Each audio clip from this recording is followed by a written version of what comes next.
And welcome. My name's James Vitale. I'm Head of Political Economy at Policy Exchange. And the title for this event is Labour's Plan for Growth and Prosperity.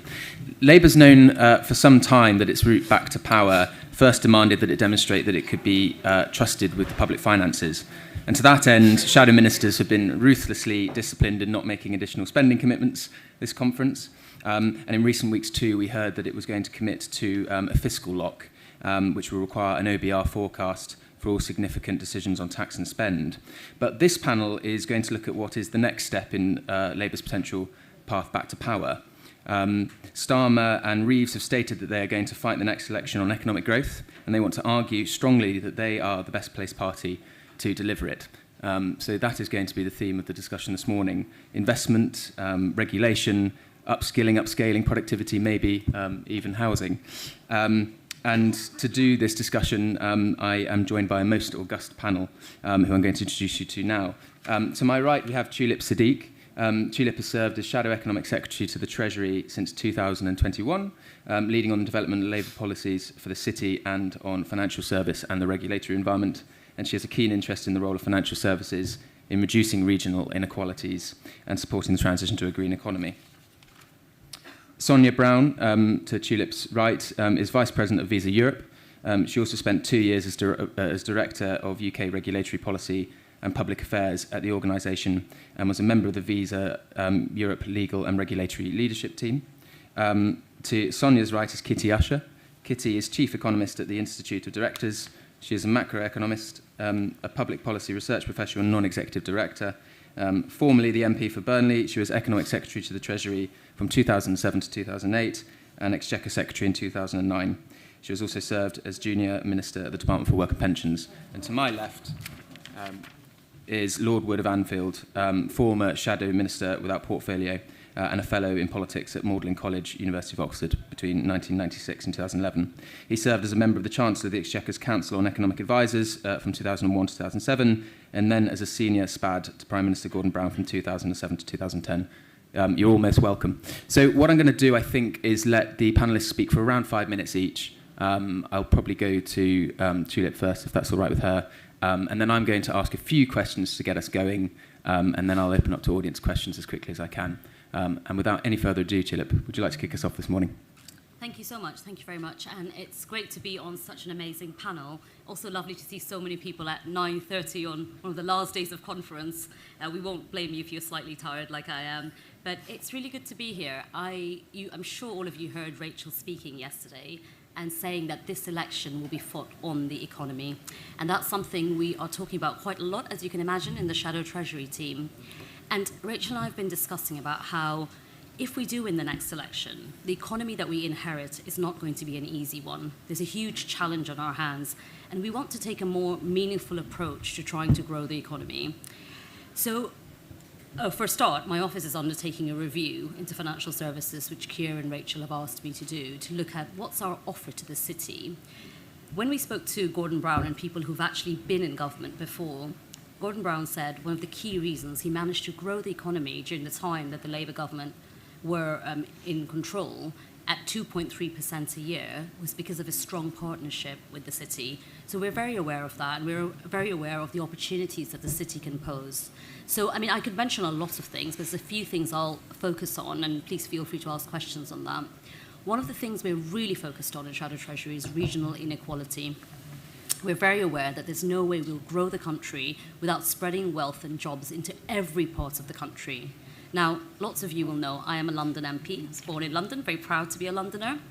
But when I looked at, for instance, the fintech sector, which is absolutely key to growing the economy, last year alone, there was $9 billion invested into the fintech industry in London and the South East. Compared that to 700 million to the rest of the country. I mean, that disparity is something we've got to address. Why is there a level of investment in London and South East that doesn't spread to the rest of the country? So there's a plan for us to establish tech hubs in every region, because we feel like if we don't start taking an active role in promoting growth in every region, the economy won't grow. The second thing we're very conscious about, and you would have heard Rachel and all of us talk about it, is the transition to net zero. I mean, I think climate change at this point poses the biggest economic and financial challenge, certainly of my lifetime. And if we don't fix it now, it's the next generation that's going to suffer. And there's huge opportunities there because for reform, like creating jobs in deindustrialized areas, but if we don't play an active role from government and set out a clear path to net zero and green taxonomy, which is the things we're talking about, sustainability disclosure requirements aligned with international standards is another policy we're looking at, we're not going to become one of those countries that is championing green industries, which is what we should be doing. And this is getting a bit granular, but I'll still talk about it. So we're looking at policies. I mean, do you want me to talk longer or do you want me to stop? No, okay. Please carry on. Okay. And he was kind of looking at me, so I wasn't sure. In my brief, we are aware that we won't have a huge amount of money to spend, but what are the changes we can do to achieve our transition to net zero, to mitigate climate change? So, for example, green covered bonds. Covered bonds is something that's already used. It's FCA regulated. It allows you to increase a lot of investment. At the moment, and it's a low risk bond because it's borrowed against an asset. At the moment, the FCA doesn't have the regulation to allow covered bonds to invest in green industries. So I've been working with the industry, and lots of you in this room, with Phoenix, with NatWest, to try and figure out, is there a way we can change regulation so that covered bonds actually allow us to unlock money into green industries and green infrastructure? It's no cost to taxpayers, just so you know, because that's one of Rachel's main things. It can't cost a lot if you want to invent a policy. But it's a policy I've been thinking about because we released £200 billion of money anyway from bonds. If even 5% of that went into green industries and green infrastructure, we'd be unlocking £10 billion of capital into increasing our green investment. So the reason why I say we're trying to think meaningfully of it is we're not going to make a whole lot of policies which will please the public and then not be able to deliver when we get into government. We've genuinely got to think about how do we address things like regional inequality, how do we make the transition to net zero, how do we address things like the emergent technology that's coming up, because the economy will be at the cutting edge of innovation, and if we don't make the conditions right, then we'll fall behind when it comes to things like AI, and when it comes to things like taking advantage of what we could do in terms of financial inclusion. And then the other thing I would say is when I speak to firms and companies and businesses, which I do a lot, the number one thing they say is that there's no way they're going to grow and grow the economy without having a stable economic environment. And the chopping and changing constantly from government ministers, mini budgets that crash the economy, drive pensions market to the brink of collapse, increase people's mortgages, the constant changing of where are we going to be next year, oh, another minister, let's change this policy and that policy. That is the number one thing that undermines businesses' ability to invest in our country. So there's a lot more that I can say, but you'll probably hear from people who've actually been in government, like Kitty and Stuart, so probably leave the rest to them. But feel free to ask questions afterwards on any of the things I've said. Cheers, thank you. That's a great place to start, I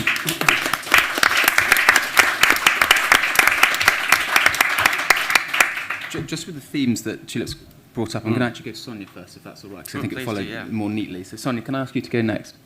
Yeah, sure. Thank you very much, Tulip, and thank you so much to everybody for coming along today.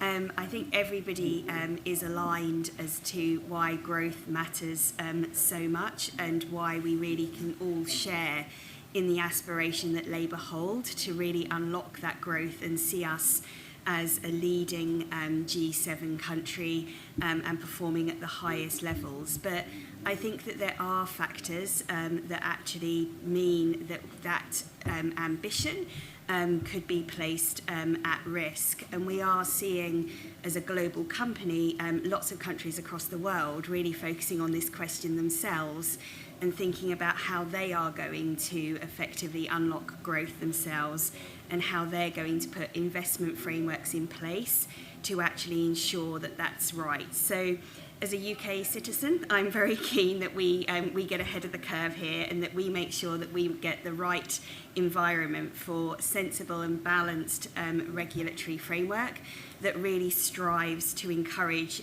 innovation, investment and growth.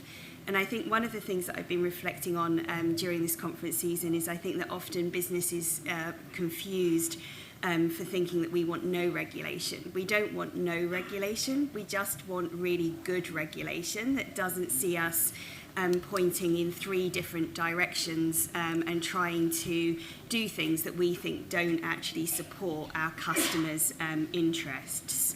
So we think that in payments specifically, we face a very fragmented regulatory structure. And just to give you an idea of this, everywhere else in the world, pretty much, you have a single body that looks after payments. It's really important. It supports the whole economy. In the UK, it's spread across 4 different organisations. We don't think it's realistic that that's going to be unwound anytime soon, but what we do think is that the government, if it wants a fragmented structure, needs to provide a very clear North Star so that everybody understands what the government's priorities are and what needs to happen. We also think it's really important that regulation should focus on outcomes. We've seen too many very detailed, prescriptive rules that then need to be unwound, chopped and changed because they don't work, because innovation takes over and the rules become out of place, but we lose 2 to 3 years in the process of actually striving to do that. And this stable and balanced framework is not just important for financial services, it's important for really delivering on investment and stimulating investment elsewhere. At Visa, we play a really important role in enabling fintechs and supporting small businesses. We've helped to get over 8 million small businesses in Europe, our Europe region, online. And I think that the tech hubs that Tulip mentioned are really exciting because we've also been doing some work on towns across the country and can see that there is a real need to unlock the potential on that. And digital skills and digitalisation to support small businesses especially is a really important part of what's missing at the moment. And it's really important that the focus isn't just on unicorns or startups, it really has to be in scaling up. And we feel that we have a really important role at Visa in helping businesses to achieve scale and have helped a number of fintechs effectively work with us on their journeys to achieve that. So we really feel that it's important to put customers first, to focus really hard on that security, reliability of the system. We need to make sure that we're really tackling the fraud epidemic that's happening at the moment, which is a real disincentive, not just with the money that's lost to criminals, but also because of the fact that we can really see that it means that it acts as a barrier to what people wanting to be involved in commerce. We really think that there is a huge opportunity for the UK to be very well positioned on investment and innovation with the right framework that surrounds all of these things. So we really think that there is a huge opportunity, but there's also a huge risk right now. And we're really excited to be working with Tulip and her colleagues as we kind of walk through all of these issues and bring our expertise to those conversations. Thank you.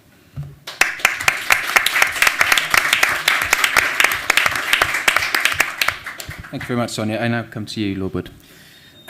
Thank you very much. Well, I'm gonna have a slightly bigger picture view of the economy and the investment climate. I'm going to talk about 3 things really. I'm going to talk about money, I'll talk about missions, and I think the world needs to take much more seriously the mission-led rhetoric of Keir Starmer, because the more you talk to Keir's people, the more you see that they've got quite a they take it incredibly seriously as a sort of quiet transformational way of changing the landscape in both public services, but more broadly in the economy.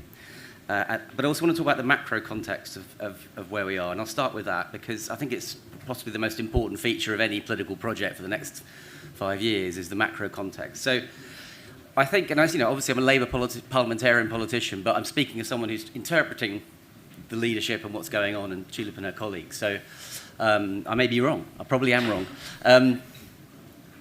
My sense is that Labour will have to, whoever wins the election, will have to play the parliamentary cycle from a macroeconomic point of view. There's going to be quite a lot of front-loaded pain, as Tulip said. There's less money around. I mean, we're all trying to speculate what's going to happen in the economy. I mean, there seems to be, in general, until equity markets started waking up and smelling the coffee a few days ago, there was an incredibly benign sense across the West that somehow we were in for a soft landing. I'm much more sceptical of that myself. But the economic cycle is going to be crucial. But whatever happens is going to be a very painful first couple of years. And hopefully, if inflation comes down, interest rates come down, growth starts to at least go above zero, which is where it is now, there will be a little bit more headroom. But that you can't predict any of that. And so the sort of context for any big decisions that involve any kind of public finance profile is going to be incredibly precarious. Nevertheless, I think Labour does see an opportunity now to say, in a way they haven't done for quite some time, we are not just as pro-business as the Conservative Party, but actually, as Tulip was hinting, I think there's room to think that Labour can steal a march on the Conservatives, partly in response to some of the problems and mistakes that have been made, but in particular on areas like growth incentives, on relations with the European Union, on small business, I'll talk about that in a minute, on green industries, public-private partnerships, science clustering, skills. This is an area where modest governance, sort of mid-level governance change actually can give a serious amount of value added. And I think that's one of the themes of the last few days, is fleshing out what that might mean in different areas. And I think the idea politically is that the transformation that can bring about is different to what you might, sometimes people who are hostile to Labour might think of the more traditional Labour strategies of nationalisation, of large increases in spending, of creating entire new swathes of governance bodies, etc. So, as I say, I think the key thing in this that's developing in the Keir Starmer world is the idea that you can make a serious amount of change through these mid-level governance changes, which realise better public-private partnerships. And I just want to talk about a few, 4 examples of that you've heard about this week and we've heard about before. One is in the green area. The 28 billion a year, the phased-in introduction of 28 billion a year gets all the headlines. But actually underneath that, and Ed Miliband talked about this yesterday a bit, and Rachel mentioned as well, you've got emerging quite a lot of industrial policy around developing much more efficient planning mechanisms to separate out the green light for green infrastructure build from the normal, slightly more cluttered planning and approval mechanisms for gigafactories for electric vehicle batteries, hydrogen, offshore wind turbines, flood defences, etc., etc. And fast-tracking new partnerships with the private sector. Yesterday, really interesting announcement about the new electricity grid, which involves state-owned GB Energy, which is Labour's going to create, competing for contracts to build and own grid infrastructure with private companies, which is a really interesting model of creating a public sector vehicle, which is not the monopoly, it's not a nationalisation. It's a public sector vehicle which can bid alongside private sector companies and take its place. And I think that's an interesting sort of mid-level social democratic idea, which you can see becoming a broader approach. So that's green. Small business. The Jim O'Neill report, I don't know how many years ago it was, maybe it's 2 years ago now, but it's really good. And I think it's still Labour policy to adopt it. It's very. I hope it is, because it's really good. It's worth looking at if you haven't seen it. But it looks for a much bigger role for the British Business Bank, more independence, more ability to leverage funds, ability to invest in entrepreneurial clusters. A British TIBI, a British version of the French organisation that links institutional investors and venture capital groups to companies. There's all sorts of interesting ideas in there about university spin-out for more standardised intellectual property. Again, mid-level in the sense it's not the sort of abolish X and get rid of the FCA or get rid of this body. It's not about that. It's about innovation in governance at this mid-level. And I think it's worth revisiting that if you haven't seen it. On skills, we're starting to see skills policy emerging. The idea of taking the government's apprenticeship levy and turning it into a sort of 50-50 skills levy, 50% for apprenticeships, 50% for more bespoke training that the firms have more discretion over. Devolve power to combined authorities over this. And on housing, my guess is, and I don't know because I haven't seen the speech, but my guess is you'll get more of this kind of stuff today on housing, which Keir's team have trailed as one of the themes of the speech today.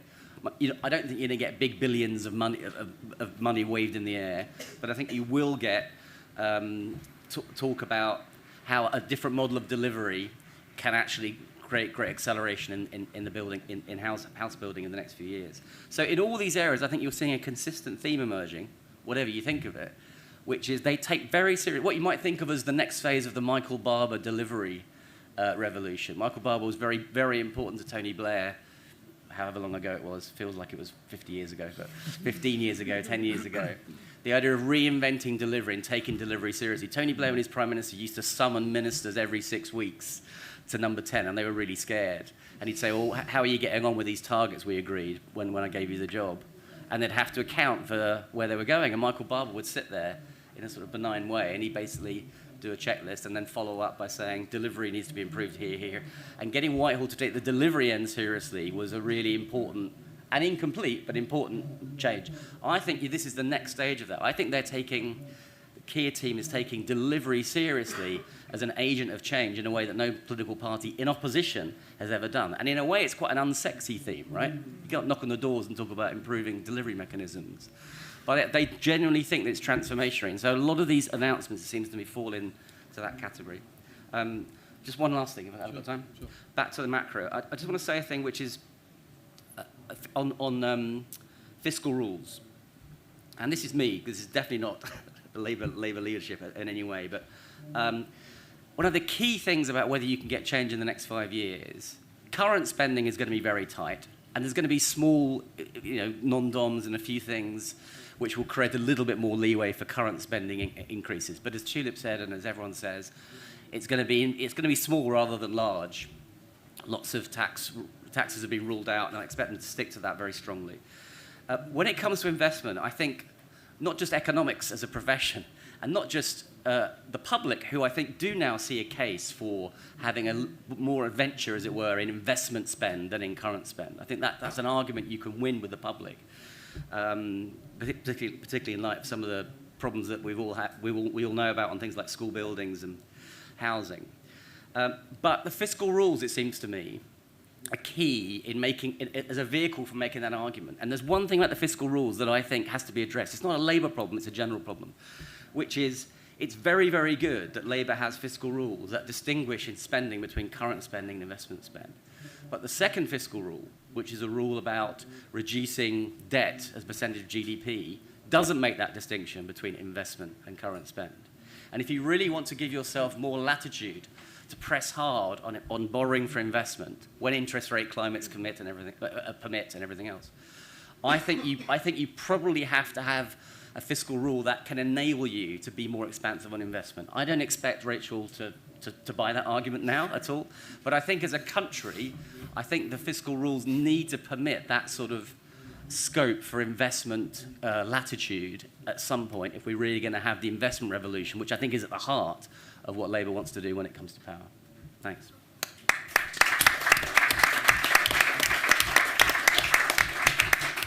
Thank you very much, Lord Wood. And to round off this section of the panel, Kitty. Thank you very much, James, and thank you to all of you by flattering us by turning up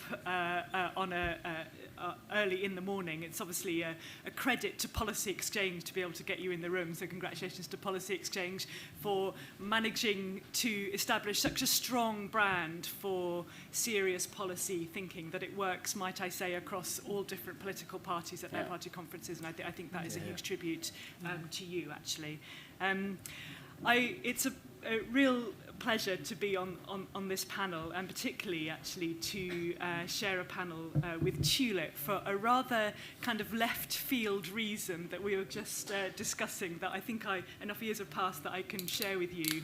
It was probably about, I don't know, maybe about 14 years ago, when I think I was either the current Economic Secretary to the Treasury or certainly had been very recently, so a junior minister. And Tulip was, I think, thinking about standing as a parliamentary candidate at that time. Would that be roughly right?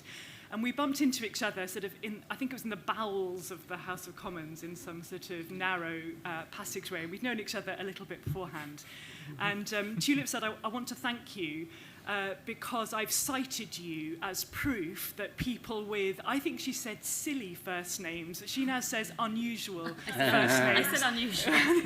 I remembered silly. I wasn't sure if it was a compliment or an insult at the time. Can do all right in politics because a rather Neanderthal but extremely powerful political advisor at that point had said, well, I'm not sure with a name like Tulip you could possibly succeed. And she'd gone, well, look at Kitty. And so it's...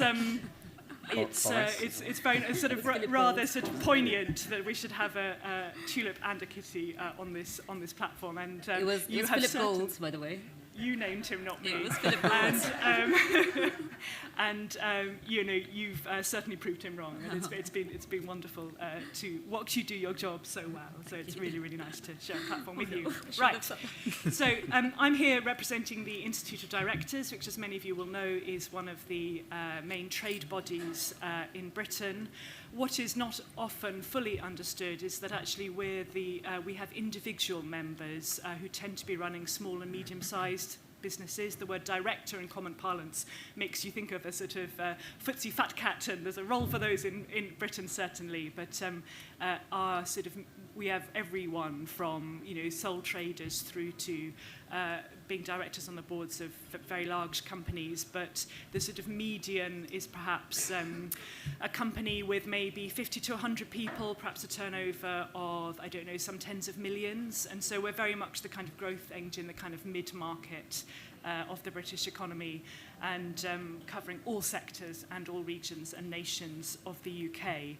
So I'd like to just make a few points, I think, about what our members say would shift the dial in terms of economic growth, and a few reflections on what that means for policy, just really briefly.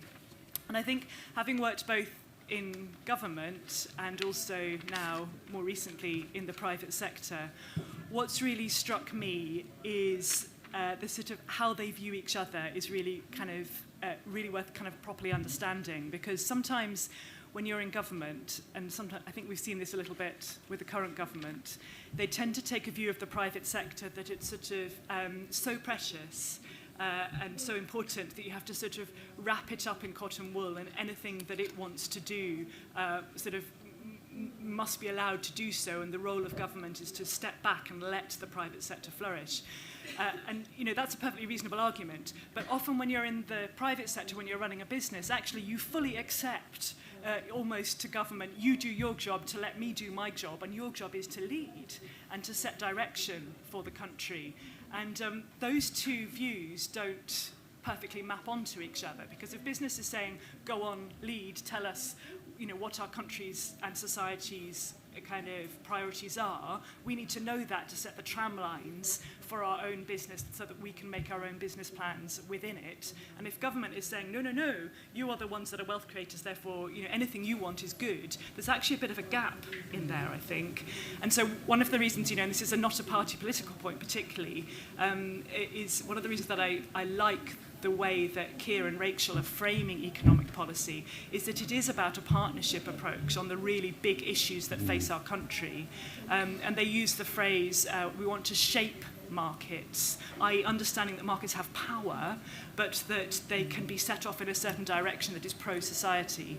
And I think from the polling that we do of our members, that's actually quite welcome at a really sort of high level, not micro-intervention, but really sort of high level. These are the parameters within which we want the private sector to really, really succeed. It's not a sort of 100% universal view, but I do think it plays quite well to the business audience. So what specifically is business looking for? Stability and leadership are absolutely up there. We see it again and again and again because uncertainty as to the direction of travel, both in policy and in macro terms and in the future of our country, is a disincentive to invest. We've seen it so clearly since the Brexit vote created that sense of uncertainty, and levels of investment in Britain then diverged both from their long-term trend and from what was happening in other countries. That's not to say that it's the result of the referendum that was necessarily the problem, but it's the sense of uncertainty that then created in terms of the parameters of our relationship with our main trading partner. And that comes through as more of a negative issue for sort of small and medium-sized businesses actually than the level of tax or regulation. It's our relationship with Europe, it's the macro context that is providing, that is causing pain point, I think. And then when you get into the specifics, it is skills skills up there all of the time, skills shortages, and then the cost side, particularly energy. So a political party that wants to talk to business has to start with stability and then on to skills and the problems on the cost side at the moment and our relationship with Europe.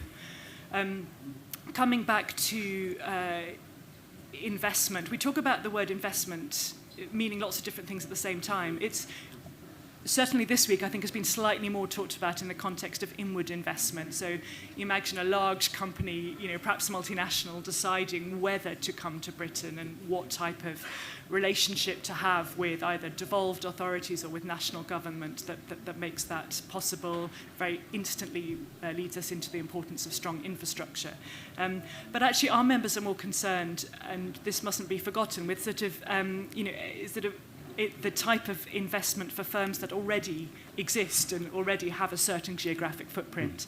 So the way I would describe that is, what is it, if you're running a small business, that has the opportunity either to spend retained profits that you've worked so hard to achieve, or take on debt that you're going to have to pay back in a high interest rate environment, or go to an investor and try and convince them to put their hard-earned cash into your business?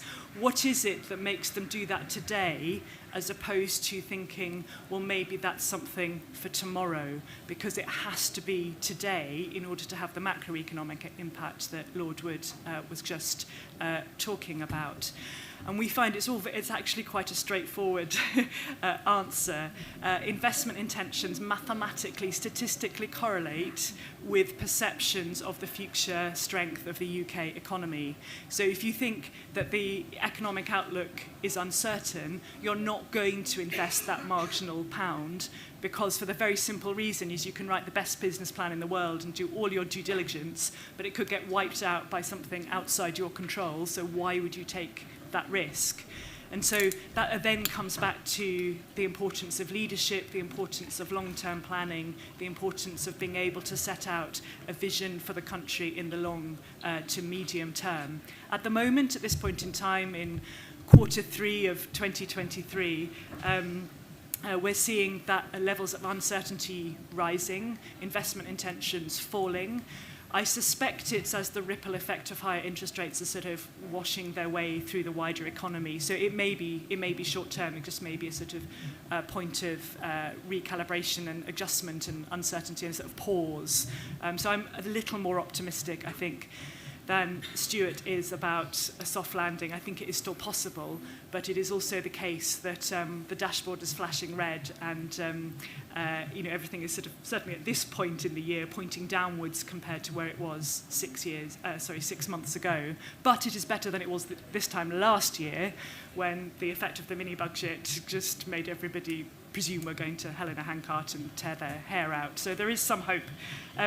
So the most important thing is to engage and plan for the medium term. So that's why it's great to be on this panel today. Thank you.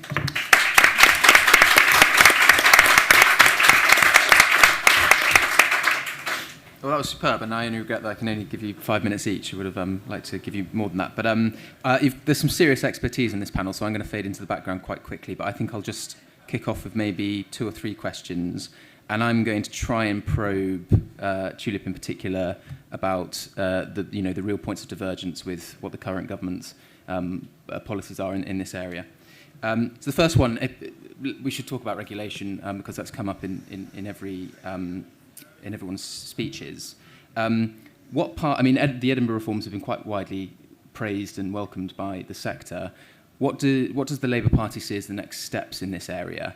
And does the state have a role to play in making sure that the investment that's been unlocked by the reforms is directed to the most productive parts of the economy? Sure. I'll pick up on, let me first go to Edinburgh reforms. You say they've been well received. They are essentially repackaged reforms. I mean, it's not a big bang. It's been announced before. Most of the reforms have been announced before. So when people were coming to me and saying, oh, what do you think of the Edinburgh reforms? I was a bit like, we've seen all these reforms before. So that's the first thing to say. They were repackaged. We've seen them before. Look, I want to make a broader point before I get back to the granular, which is a bit on what everyone on this panel said. One of the things I've encountered when I speak to people is a real fear of the Labour government coming in and ripping up all the regulation, the future regulatory framework, everything that's come before. And I just want to reassure people in this room and anyone who's watching that that's not our intention. That we won't be coming in and ripping up the future regulatory framework and all the work that's gone into it. We'll be building on the reforms for that. The Financial Services and Markets Bill, which is the bill that I took through Parliament for the Labour Party, we largely voted for all the reforms in that. There were some things I pushed back on, like the intervention power, which the government eventually dropped. But overall, I actually supported it, and the whole party voted with the Financial Services and Markets Act as it is now. So, for example, reforms to Solvency II, which is important for our economy, and it's the government's announced like 10 times now, like there's changes to the reforms. Day one of a Labour government, we will be looking at how do we get those reforms working quickly. So if you're asking about big differences between us and the government, a lot of the financial services regulation is stuff that we agree with, but some of them, they haven't been acted on quickly enough. There's other things like the new secondary objective on competitiveness growth, which I think is very important for us, and I did back it. My opposite number is Andrew Griffiths. I did back it with him and talked to him quite a lot about it. But I guess the difference between us and him would be I would look at how to make that objective more meaningful, and that's what I'm consulting with industry. Like, how do we make that objective more meaningful to make it more effective for what we want to look at in the future? I'll go to the Mansion House speech, for example. It largely landed on where we wanted as a shadow treasury team, but we would have liked more information on a few things. So we would have, for example, liked more information on the, everyone pronounces this differently, but the SACE, ACE and VCT that people are talking about in terms of incentives. Are they working? Are they going to extend beyond the 2025 sunset? Are the scope and origins of what we wanted to do is actually being effective in what we wanted to deliver? So I think in answer to your question, there's not a straight, this is what the government's doing, this is what we would be doing differently. When it comes to actual regulation and the framework, there's a lot of things we'd be building on. For example, ring fencing is probably, and I think you mentioned it, didn't you? Ring fences is something where I feel like they've gone through such turbulence and instability in the sector. Is it really something that we now need to be looking at and completely overhauling? For me, if it's providing stability, but if it genuinely takes away bureaucracy, it's something we would consider. But I wouldn't change ring fencing just for the sake of it. So, to sum up, I think there's big differences in terms of our general fiscal rules. So, Stuart, I hope I can call you that. I don't have to keep calling you Lord Wood, but Stuart has talked about some of our fiscal rules. So one of them is that we're not going to borrow to fund day-to-day spending. We're going to reduce debt as a share of the economy. There's fiscal rules that every decision we make will have those fiscal rules applied. And Rachel has said very, very clearly that any spending and tax decision that's significant from the government has to be subject to an OBR forecast. If it's an emergency budget and we have to announce it very quickly, we will set a date in which the OBR forecast needs to be published if there's not enough time to do that. We're not undermining our economic institutions. Now, that is a big difference between us and the government. Or, for example, we will absolutely have an annual budget every November. At the end of November, we will always have an autumn statement, an autumn statement that gives businesses and families 4 months before the financial year to actually plan and decide what they're going to do. And we're absolutely not going to move away from that. We'll present that to Parliament in a budget, in a charter of budget responsibility. So I think fundamentally there's lots of differences between the way we want to shape our economic outlook.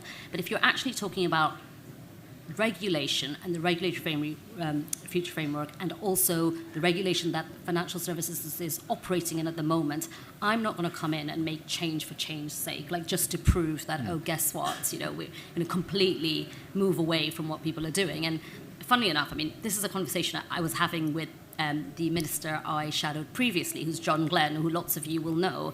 And when I sat down with John Glenn, and actually we get on really well, I did say to him, why on earth are you a Tory MP? You should be Labour. And he said, oh, everyone in my village always voted Tory, so I just became a Tory. Kind of wasn't a very solid answer, but I sat down with him and I said to him, like, with financial services, he said, look, Julep, it's about stability. Like, if you're going to come in and they're going to be scared of the fact that you rip up everything they've been working on for so long, and the cycles are very different with financial services, right? It doesn't fall in line with our election cycle. So I'm very mindful of that.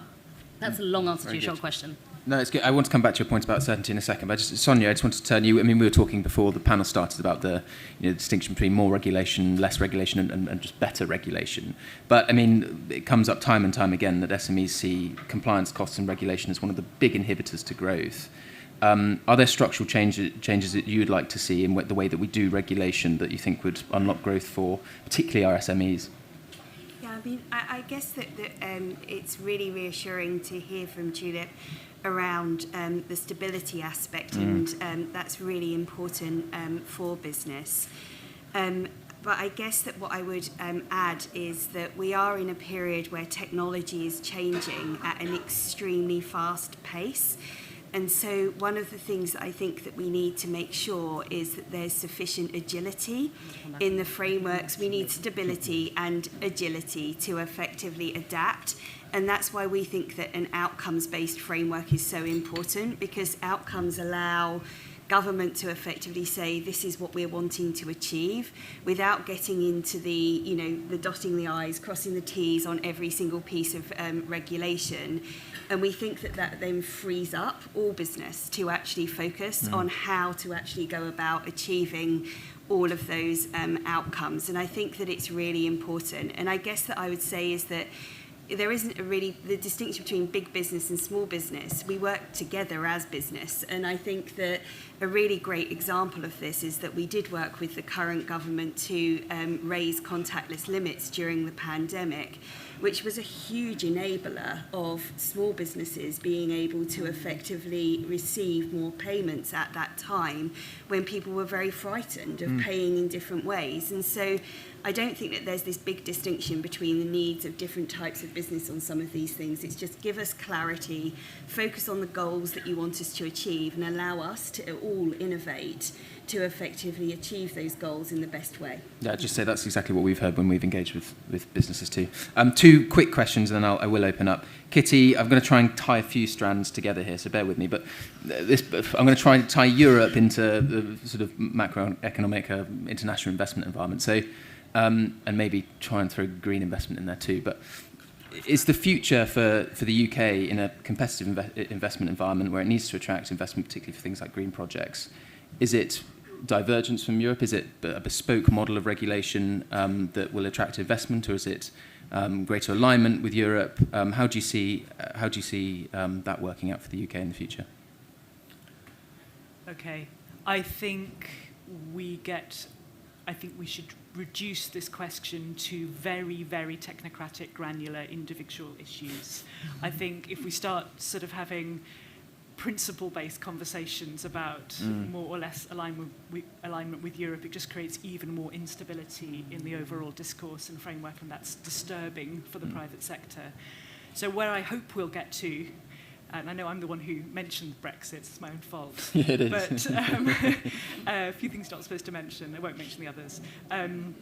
Where I hope we get to with all political parties is a very technocratic debate about individual issues that can be improved, whether it's mobility for professional services, mutual recognition of qualifications, specific sort of alignment over phytosanitary import regulations, particular tweaks to the MiFID framework that might be good. Yeah.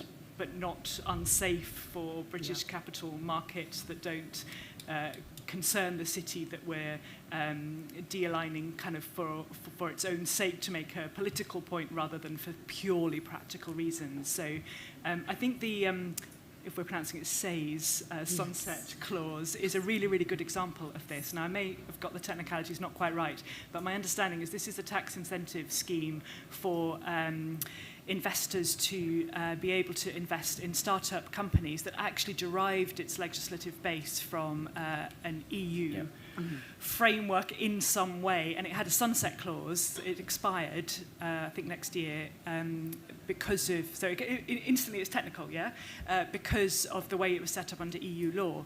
Now, there's pretty much a broad consensus in the UK. It's been a really, really positive policy, and so therefore we can, as a polity, decide to extend it because we're no longer part of the EU decision-making framework. Now, if we had been, we probably could have gone back to the Commission and got a derogation and been able to continue anyway. So it's not, it's not a sort of massive political point that I'm making here. But the point is, it just made something that was a good idea sensible and easy to operationalise. And I think that's how we have to consider the whole thing. So it's just a bit sort of boring, really. But you have to just put British policy making first and pursue whatever path you then need to actually make it happen, whether it's EU framework or outside. I'm going to abuse my position that you've come to me with a contentious question to just say one thing in response to Lord Stuart Wood and the fiscal rules. I think it would be really, really dangerous to start playing with the policy commitment not to reduce debt as a share of GDP. I think that is a sufficiently high-level ambition that you can do a lot within it. I think if we've learned anything from the mini budget is if you start messing with that, it causes consternation. I think our debt to GDP ratio is really high, really, really high, and the only thing the markets really want to see is that there is a credible plan to bring it down over the medium to long term. So that is a hygiene factor as far as I'm concerned, and I don't think there should be any discussion of altering that. So, but I note that you said it was a personal view rather than Labour's view. Lord Wood, I'm far too deferential, so it'll be Lord Wood for me. I'll let you respond to that if you want. The question I was going to ask you was about certainty, investment and planning reform, actually. Surely the way to get better investment in this country and a more certain environment for investment is planning reform. Yeah. Yeah, no, absolutely right. And you know, when I worked at the Treasury, did we overlap at the Treasury, Kitty? Anyway. No, we just knew each other at the time. Anyway, but when I was at the Treasury for 7 years with Gordon Brown, I mean, the Treasury was incredibly focused on trying to engineer planning reform and delivered very limited gains. And I'm sure under 13 years of Conservatives, it's been pretty similar. I'm sure there's been efforts galore, and obviously the Tory electoral constituencies make it much more difficult for certain parts of planning deregulation. I think there is a difference, though. I get the sense that there's been a lot of thinking in Rachel's team about what you can do, almost sort of not in the first 100 days, but you can do quite a lot through secondary legislation, and you can particularly, if focused on the changing the planning regulations that apply to infrastructural investment as opposed to the broader planning regime. I think that's an area where there's a lot of attention. They put a lot of hard work into thinking about that, and I think that's an area you can expect to be prioritised.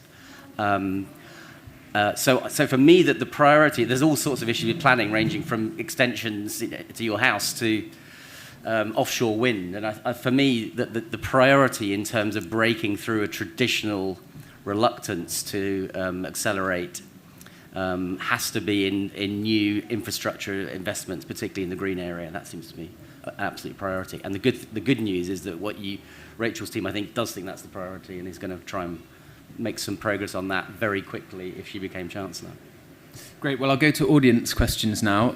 Loads. I'm going to take them in batches of 3, if that's okay. So we'll do this side of the room first. There's 3 questions on this side of the room. So can we do those 3, please? Name and organisation. Hello, I'm James Wright from Cooperatives UK. I've heard a few times from the Labour front bench at this conference that Labour has an ambition to double the size of the cooperative and mutual economy, and I think it's right to do so because it could help deliver inclusive growth. But I want to ask you, Tulip, in particular, within the work that you will do to unlock private investment in business generally, will Labour do things to unlock private investment in cooperatives and mutuals? Thank you. Hi, my name's Kay Polly from the Finance Innovation Lab. We've talked a few times about the finance gap that's there, particularly for SMEs. I think Mark Carney said a few years ago it was £22 billion. We know that finance gap is even more pronounced for minority-led businesses, women-led businesses, businesses that are in deprived postcodes, etc. In the US, there's legislation in place that's resulted in a much more diverse banking system, the Community Reinvestment Act, and that's led to a massive expansion of cooperatives like credit unions and lenders like CDFIs. There's a coalition of organisations, the Fair Banking for All campaign, calling for similar legislation in the UK, a Fair Banking Act. Is that something that the panel would support? Hi there, Naban Malik from Brunswick. There's about £22 billion of non-mortgage household debt in the UK. a big chunk of that is tax credit and welfare payment overpayments. What would the panel like to see banks do to help households with that debt, and what could a future Labour government do to help households with that debt? Okay, so co-ops, mutuals, banking diversity, and debt, household debt. Would you like to go first? We'll do the next one. We'll just do these three and we'll get to the next one. Okay. Would you like to go first, Julie? Yeah, sure. So I'll try and be quick because I know we want to get lots of people in. Absolutely support increasing and, if we can, doubling our co-op and mutual sector. I don't know how much you followed the debate Mark Hendrick in Parliament led on. Gareth Thomas have been very strong on this. We do feel like we've missed a trick, and I don't say this just about the government, but I say this for successive government. We missed a trick in not utilising it more and not doing more to strengthen our economy, because it's such a powerful sector. So you absolutely have our reassurance that we want to do all we can. We can have a conversation afterwards because we have a list of policies. I won't go into all of them. But when I led on the debate in Parliament, we were clear, and actually there was quite a lot of cross-party consensus, it felt like, but it feels like it falls down the agenda a bit when other things take over and people forget how much you could be doing without spending money to increase the wealth in the economy. I'll try and take both of yours together. So one is about, you've mentioned women, and I was hoping at some point this comes up because, and again, I'll just go to the fintech sector because it happens to be in my brief. Only 17% of leadership roles in the fintech sector are occupied by women. And, we're not going to grow the economy if we ignore half the workforce. Let's be clear on that. And I went to a roundtable in Aviva where Amanda Blank has been very strong on this, about trying to funnel as much investment as she can into the female pipeline of talent and attracting investors. And she said something which really made me think, which is that investment in female-led businesses and SMEs will not happen if women are not in the room, and they won't be in the room if they're not in leadership positions. So this is something I'm working with Rachel on. Rachel will be the first female chancellor if she gets in 800 years, which is not something to boast about because it's kind of embarrassing that it hasn't happened in 800 years. But we will be prioritising that investment and making sure women in the room are in the room. And then the other thing is the gender pay gap, which is disgraceful, again in the fintech sector, but also in the country as a whole. In terms of household debt, just to rush through this as quickly as I can, I do think part of the trick is financial advice and guidance, which I don't think we've done enough of. And obviously it links back to education. I won't go into that too much, but I'm sure you know what I mean in terms of educating people from the start off. That this is where we feel if we used AI properly, and you sort of mentioned making sure we utilise the new technology that's coming forward, and the EU already has legislation on AI, which we haven't done yet, and it's something we're looking at. Like, do we look at, we have considered in the Labour Party regulating foundation models, for example, providing licenses and making sure there is licenses for generating new AI. I mean, you're not going to have license for someone developing AI from their laptop in their house, but if it's a big sort of AI policy that's coming up, we would see if they could require licenses. But as a Labour Party, we want to use AI to obviously protect consumer rights, but we are looking at how can we use it for financial advice and guidance and reforming the balance between that, because we think that could be a game changer when it comes to people managing their finances better. There's a big kind of answer I could give you on championing retail shareholders, but maybe that's for afterwards. That the Labour Party wants to do. Would anyone else like to come in on those three questions? Just a quick point on the SME thing. I mean, I'm going back to this Jim O'Neill report. Some really interesting stuff in there about. I mean, Tulip talked earlier about unlocking covered bonds. I mean, there's an analogous challenge about the British Business Bank, which is how you get it to actually leverage funds externally in order to behave like a bank rather than the grant-giving institution. And I think if we can crack that, and then you can combine that with this idea of this British Tibby, how you can get risk capital to go to small companies where there's a market failure. If you can put flesh on the bones of those two ambitions in the way that Jim O'Neill tries to start talking about in that report, I think that could be quite a game-changing thing for providing access to capital, riskier capital for smaller companies. Yeah, I mean, I was just going to fully agree on the point around diversity and inclusion within the investment space.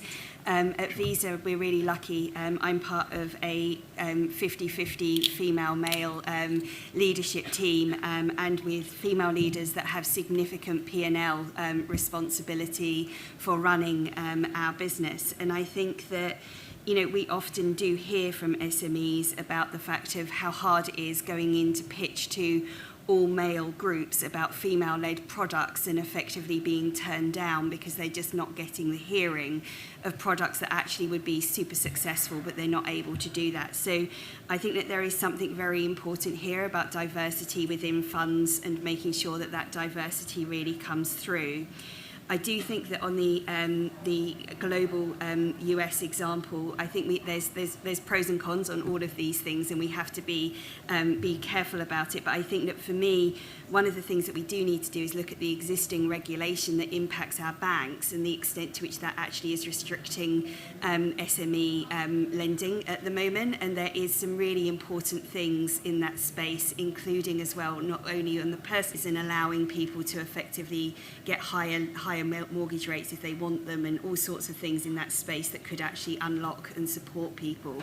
And I do completely agree as well on the financial advice side of things that it is a real gap in the market in the UK at the moment, and the quicker that we seek to close that gap, the faster it will be in actually allowing people to make responsible choices about their own financial positions.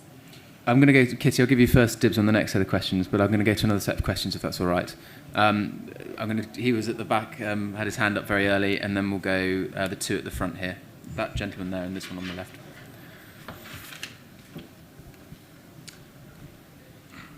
Good morning. I am an SME. I own a company in Manchester, and I'm hopeful that I missed the start of this, but I'm hopeful that my comments aren't too provocative. If I was a trillionaire and I gave everybody in this room £1 billion, would they invest it in the UK economy? That's my question. And behind that question is a failure of almost every institution that we've got in this country. That's public institutions, no matter where you start, whether it's HMRC, Parliamentary Ombudsman, local government, the police. I know your deputy leader, Angela, fairly well. I also know Andy Burnham fairly well.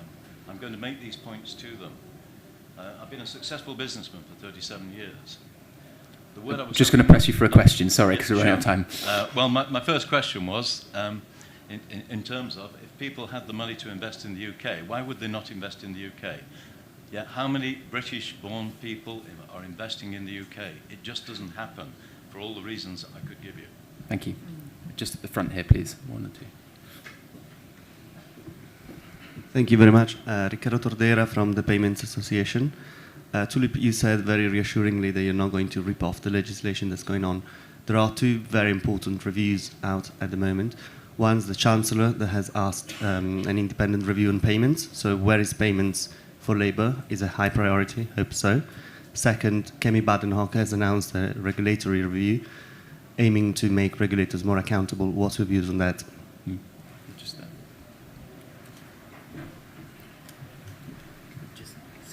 Yeah, thank you. My name's Steve Leggett, Labour Councillor for Southampton City Council. Kitty, it's about investment. You mentioned about stability and leadership.